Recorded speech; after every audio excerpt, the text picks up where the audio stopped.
This section will discuss the social virtues in Christianity. The social virtues in Christianity.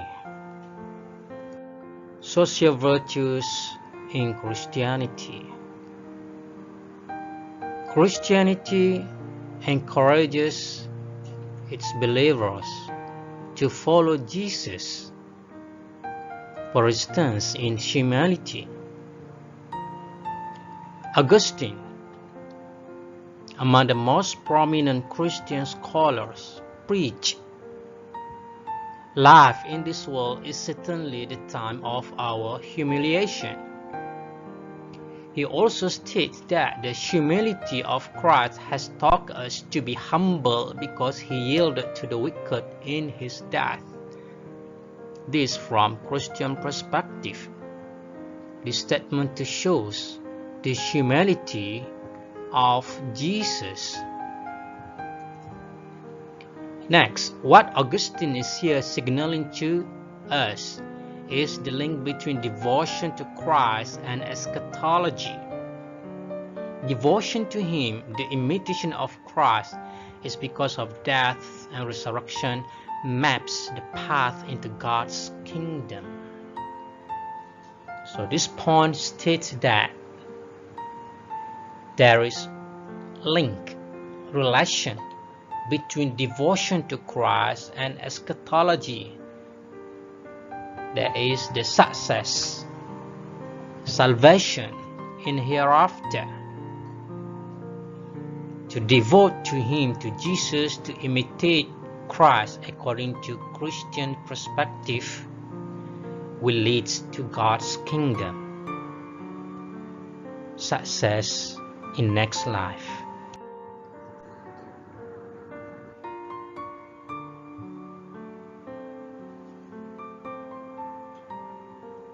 Personal virtue in Christianity.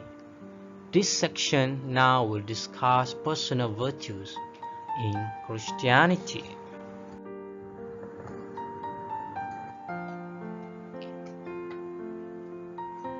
In sermon, Augustine portrays the Christian life as inherently painful and yet as inherently hopeful. For that reason,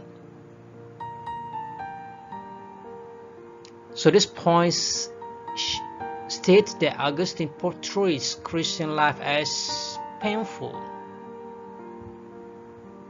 but also hopeful. What does it mean?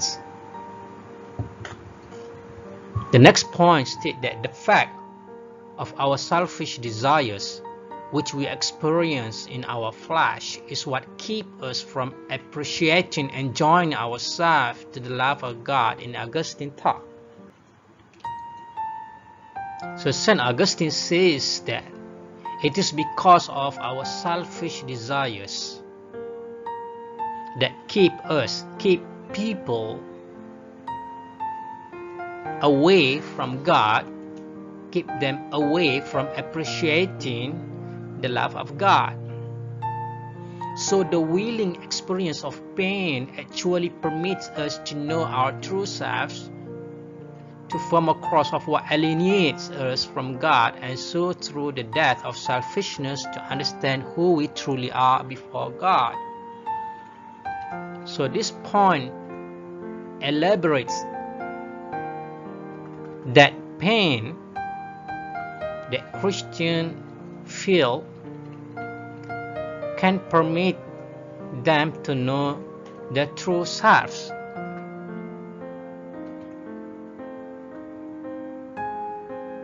And through the death of selfishness, then they can truly understand who they are before God. So from Christian perspective, particularly from St. Augustine's perspective, flesh is regarded as the source of vices.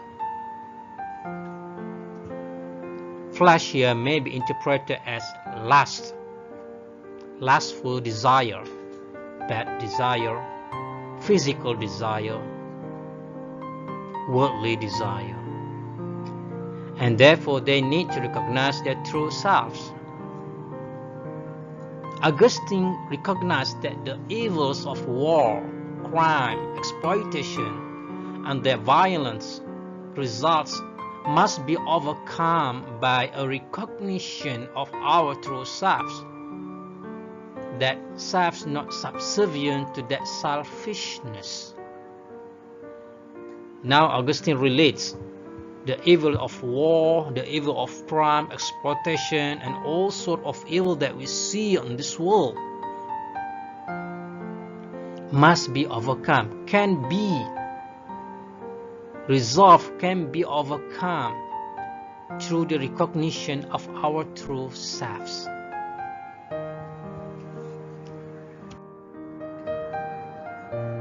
Personal qualities.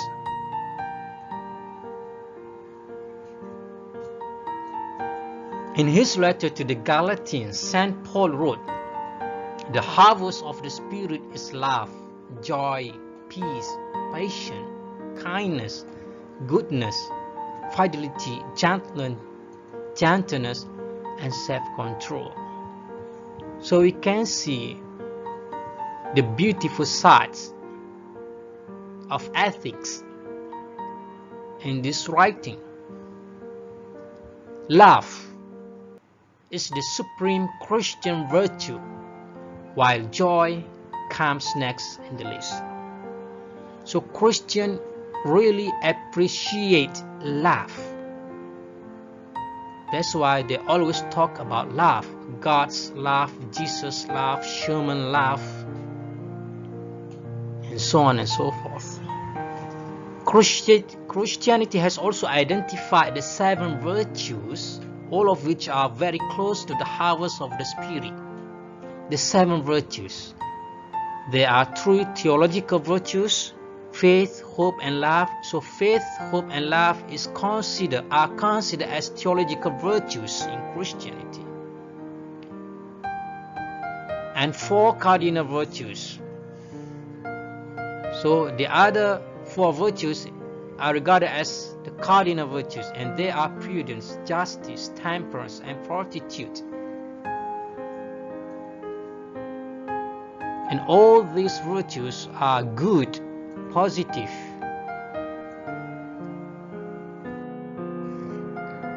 Good and bad in Christianity. This section will discuss good and bad in Christianity in brief. Good and bad in Christianity. Christianity can be defined as an imitation of divine nature. So this point says that Christianity can be defined as an imitation of the divine nature. The first constitution of man was as an imitation of the likeness of God. He created him in the image of God. This is in the Bible, in the Old Testament, in Genesis. He created him in the image of God, and the profession Christianity therefore brings man back to his original good fortune. So this from Christian perspective, that Christianity can be defined as an imitation of the divine nature, because the very nature of human, according to Christianity, according to the Bible, according to the Old Testament, is in God's image. So therefore, it can bring back man to the original good fortune. The gospel does not order human nature to be compounded with divine nature, but it does order good actions to be imitated in life as much as possible.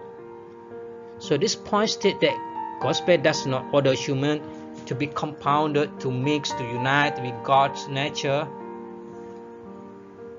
but it orders good actions, that man can follow good actions. Good action of Jesus, good attributes of God. But what action of ours are like the action of God?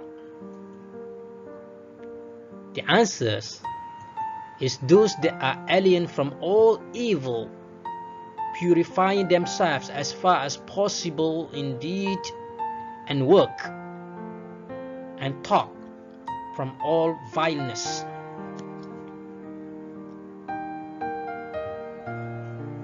So all good deeds, all good works, all good talk are considered as good actions. The actions like the action of God. Insincerity, that is not sincere, has been recognized as the chief weakness within Christian character. So Christianity also forbids insincerity, regards insincerity as bad attitude, bad action, weakness within Christian character.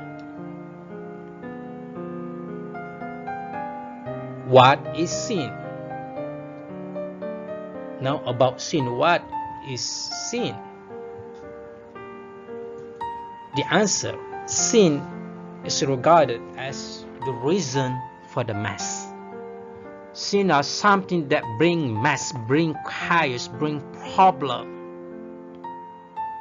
It is more accurate to understand sin as the condition of being alienated or separated from God. So this interesting point states that sins is the condition of being alienated or separated from God. So it is the factor that separates human from God. Sin began from Christian perspective, from Christian belief, when humankind first began to disobey God. And this is regarded as inherited sin, original sin. After that, human nature became flawed and no generation escaped its effects. So this is about the doctrine of original sin, which is believed by Christians to have inherited all human being, and it is also